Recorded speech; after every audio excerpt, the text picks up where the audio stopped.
আসসালামু আলাইকুম everyone, welcome back to my channel. আজকে আমি যে রেসিপিটি বানালাম এটা চাইলে আপনারা ব্রেকফাস্টও খেতে পারেন, চাইলে ডিনারেও খেতে পারেন।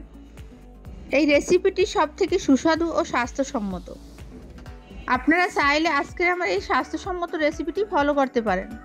আশা করি ভিডিওটি অনেক এনজয় করবেন, থাকবে টিপস সহ মেজারমেন্টও। বাই দ্য ওয়ে, আমি রুমানা, আপনারা দেখছেন আরএস কুকিং। আর আজকের রেসিপি ব্রেকফাস্ট বা ডিনারের স্বাস্থ্যসম্মত নাস্তা। প্রথমে ননস্টিক কুকিংয়ে হাফ কাপ পানি দিয়ে দিলাম আর দিয়ে দিচ্ছি হাফ চা চামচ লবণ।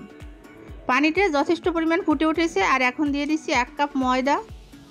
তো ময়দাটাকে ভালোভাবে গরম পানি দিয়ে সিদ্ধ করে নিব। জাস্ট 2 থেকে 3 মিনিট এভাবে নেড়ে চেড়ে নিচ্ছি। দেখতেই পাচ্ছেন ভালোভাবে পারফেক্টভাবে সিদ্ধ হয়ে গেছে ময়দাটা।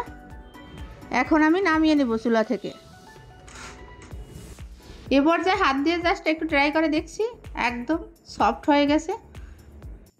এখন আমি একটি প্লেটে নামিয়ে নিলাম। এটা যথেষ্ট গরম, তাই এখন ঢাকনা দিয়ে 2 মিনিটের মতো ঢেকে দিচ্ছি। ঢাকনাটা উঠিয়ে নিলাম। এখন আমি এটাকে হাত দিয়ে ম্যারিনেট করে নিচ্ছি। এখন অনেকটা গরম আছে, আর এই গরম থাকা অবস্থায় হাত দিয়ে একটি ডো তৈরি করে নিব।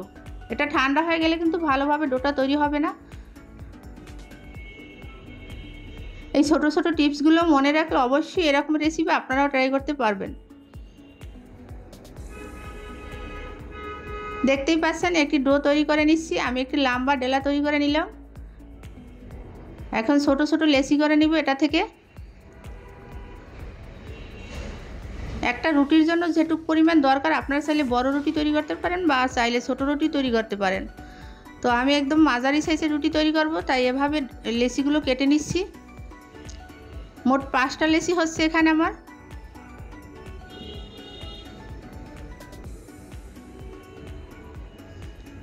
এ পর্যায়ে রুটি বানানোর পালা। দেখতেই পাচ্ছেন একটি লেচি নিয়ে নিচ্ছি, হালকা একটু ময়দা দিয়ে ছিটিয়ে নিলাম। তারপর এটাকে বেলুন দিয়ে বেলে নিচ্ছি।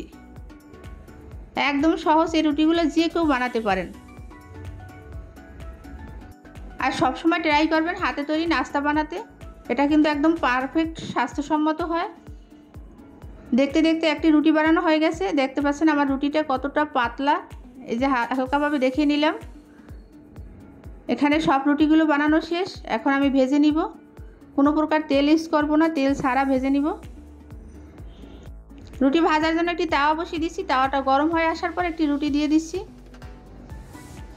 একবার এক পাশ হয়ে গেছে আর এক পাশটা উল্টিয়ে নিলাম। আর এই প্রসেসে সম্পূর্ণ রুটিগুলো আমি ভেজে নিব। এটা কিন্তু যে কেউ পারেন। আর এইভাবে সম্পূর্ণ রুটিগুলো ভেজে নিচ্ছি। এখানে দেখতে পাচ্ছেন কিছু টাটকা সবজি আছে, আর এই সবজিগুলো দিয়ে একটি ভাজি তৈরি করে নিব। সবজিগুলো কেটে নিচ্ছি এভাবে কুইপ করে। আপনারা আপনাদের পছন্দ মতো কেটে নিতে পারেন, এর থেকে বড় করে কেটেও নিতে পারেন অথবা এর থেকে ছোট করে নিতে পারেন।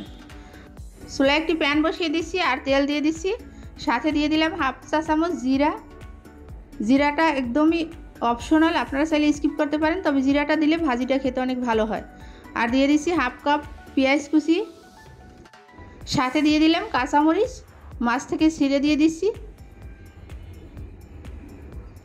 কিছুক্ষণ এভাবে ভেজে নিচ্ছি তেলের সাথে। আর এর পর্যায়ে দিয়ে দিলাম আমি সবজিগুলো। কাটা সবজিগুলো দিয়ে ভালোভাবে নেড়ে চেড়ে নিব। আর এখানে একটি ছোট টিপস আছে, সেটা হচ্ছে আপনারা সবজিটা যেন সবুজ কালার থাকে সেইভাবে ভেজে নেবেন। আমার এই রেসিপিটি ফলো করেন, দেখতে পারবেন আমি কিভাবে ভেজে নিচ্ছি।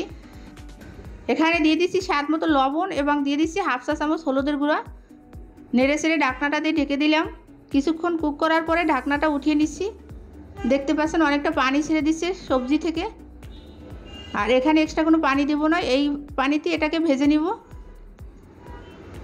পারফেক্টভাবে ভাজিটা ভাজি করতে হলে কিন্তু কোনো ধরনের পানি ইউজ করবেন না। কিছুক্ষণ কুক করে নেওয়ার পরে কিন্তু ভাজিটা একদম পারফেক্ট হয়ে গেছে, সিদ্ধ হয়ে গেছে। আর সাথে দিয়ে দিচ্ছি ধনিয়া পাতা। ধনিয়া পাতাটা জাস্ট ফ্লেভারের জন্য অনেকটা ভালো লাগে ধনিয়া পাতাটা দিলে। এখন নেড়ে চেড়ে আমি চুলা থেকে নামিয়ে নিব। একদম পারফেক্ট একটা সবজি ভাজি হয়ে গেছে। পরিবেশনের পালায় এখানে নিয়ে নিচ্ছি একটি ডিম অমলেট, ভাজি ও রুটিগুলো নিয়ে নিচ্ছি। এভাবে পরিবেশন করলে যে কেউ আপনার ফ্যান হয়ে যাবে। এটা খেতে অনেকটা সুস্বাদু এবং স্বাস্থ্যসম্মত রেসিপি। দেখতে কিন্তু অসাধারণ লাগছে। আর ভিডিওটি কেমন লাগলো অবশ্যই কমেন্টস করে জানাবেন। আর ভালো লাগলে একটি শেয়ার, একটি লাইক দিবেন। আর আমার নতুন চ্যানেলটি সাবস্ক্রাইব করে পাশে থাকবেন। আল্লাহ হাফেজ।